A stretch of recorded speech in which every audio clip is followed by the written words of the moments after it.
No dia a dia, muitas situações mexem com as nossas emoções, não é verdade? Seja de uma forma boa ou ruim.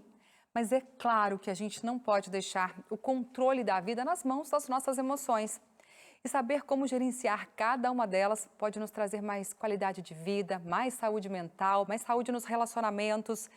E para trazer orientações sobre esse assunto, eu converso agora com o médico psiquiatra, Dr. César Vasconcelos. Ele é apresentador aqui na TV Novo Tempo e autor da revista Mente Feliz, publicada pela Escola Bíblica da Novo Tempo. Boa noite, Dr. César. Obrigada por estar aqui mais uma vez com a gente. Boa noite, Darcy. É um prazer estar aqui com você, com o seu público e tentar ajudar o pessoal de casa. Legal. Doutor, para a gente começar, qual a diferença entre emoções e sentimentos? Tem muitos textos que colocam como sinônimos, mas a gente pode pensar assim: emoção é quando é um tipo de manifestação que a gente consegue ver. Por exemplo, eu conto uma história para você, aí você se emociona e chora, ou eu conto uma piada e você ri. Então, o choro, o sorriso é uma emoção que a gente consegue perceber. Já sentimento, para alguns autores, é uma coisa muito pessoal, é uma coisa que você está dentro e não dentro de você e não necessariamente as pessoas por em volta percebem, né? Você pode estar, por exemplo, sendo bem tratada por alguém e aí você tem um sentimento agradável. Aquele sentimento é uma coisa que você está experimentando só aí na sua consciência, não passa para fora necessariamente, mas a gente pode usar meio como sinônimo também. Legal, boa explicação. Doutora, a gente está falando aqui de autocontrole emocional. Muita gente pode confundir controle emocional com uma tentativa de reprimir ou abafar as emoções. O que exatamente é ter um controle emocional saudável? Boa pergunta. Reprimir a emoção significa que a pessoa, ela nem mesmo ela percebe qual é a emoção que ela reprimiu. É diferente de suprimir. Suprimir é quando você percebe que você está, por exemplo, com uma raiva numa situação, você percebe a raiva, mas você decide não expressar essa raiva. Então, isso é suprimir. Reprimir é quando a pessoa ela reprimiu, jogou para baixo do tapete da consciência e ela mesma não está percebendo que tem emoção. A controle emocional começa com isso, com perceber qual é a emoção que a pessoa tem e decidir ali rapidamente se cabe ela expressar ou se cabe ela guardar com ela mesma para poder não perturbar aquele relacionamento em função da necessidade ou não, né, de expressar essa emoção. Então, controle emocional não está dizendo controle da emoção. A gente vai controlar conscientemente. O bom controle emocional, ele sempre é feito com a pessoa percebendo qual é a emoção que ela está sentindo. Aí ela decide que é melhor expressar ou não em função da situação ali. Isso é diferente de repressão. É o equilíbrio, né, das emoções. Agora, como o autocontrole emocional influencia positivamente os nossos relacionamentos interpessoais, com a família, amigos e até no trabalho?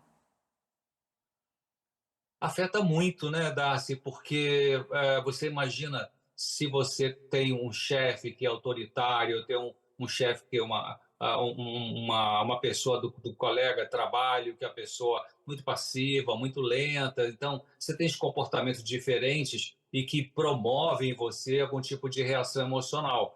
Então, quanto melhor a pessoa adquire controle emocional, melhor ela pode lidar na sua família, em vez de sair gritando por aí, xingando as pessoas, né, descontroladamente, ela aprende a controlar, então isso melhora o relacionamento, seja na família, seja na comunidade religiosa, seja no trabalho. Então, se você fizer uma enquete numa empresa que tem, por exemplo, um chefe ou uma chefe homem ou mulher, que é uma pessoa muito explosiva, muito temperamental, e você faz uma enquete para ver quem gosta de trabalhar com essa pessoa, ela realmente vai ter um baixo índice de aceitabilidade, porque não tem esse controle da emoção. Então, a pessoa que consegue ter esse controle, ela se dá melhor nesses vários ambientes da vida dela: trabalho, comunidade religiosa, família. Então, vamos ensinar, doutor, esse pessoal a se controlar aí. Quais são os passos recomendados para alguém começar a melhorar o controle emocional?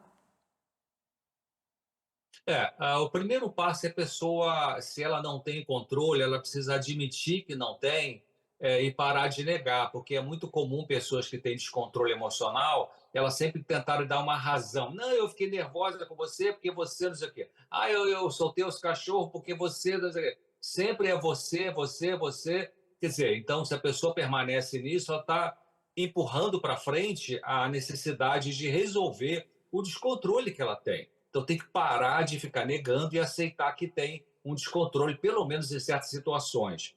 O segundo passo, ela tem que pensar assim: bom, as pessoas não têm culpa do meu descontrole emocional. Então, ela para de justificar o seu auto-descontrole. Um terceiro passo, ela vai pensar assim: bom, eu quero ou eu não quero mudar?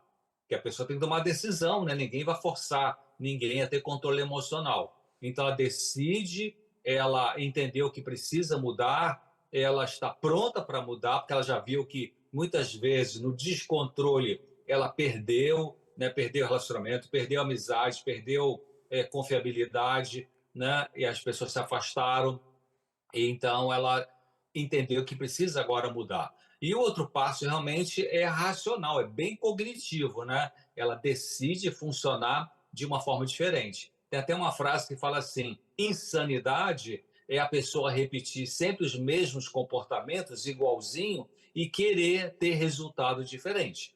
Então, a gente muda quando a gente muda. A pessoa decidiu, então ela vai tomar uma decisão, uma atitude, né, pessoal. Tipo assim, a emoção pode vir naquela hora e que ela sempre deixava sair, acabava machucando as pessoas, mas ela decide: não, eu não vou soltar essa emoção, eu vou administrá-la, eu vou guardá-la aqui para não perder o controle. E aí ela vai praticando isso, isso vai acontecendo, ela vai aprendendo a administrar. Doutor, eu digo sempre que as pessoas não precisam entrar sempre numa briga, numa discussão e sempre ter que ganhar, sempre ter que ter razão. Eu estava vendo aqui em Provérbios 15:1 que a resposta branda desvia o furor, mas a palavra dura suscita a ira. E a Bíblia está cheia de orientações que podem auxiliar no desenvolvimento do controle emocional. A gente precisa entender isso e ser mais. Parar com esse negócio de querer vencer todas as brigas, né? Todas as discussões, ter razão sempre. Doutor, eu queria agradecer muitíssimo a sua participação aqui, já deixar o convite aberto para outras vezes o senhor trazer aqui tantas informações para a gente, tá bom? Tá bom, Dácio? Muito obrigado. Boa noite para você e para o público de casa. Boa noite, tchau, tchau.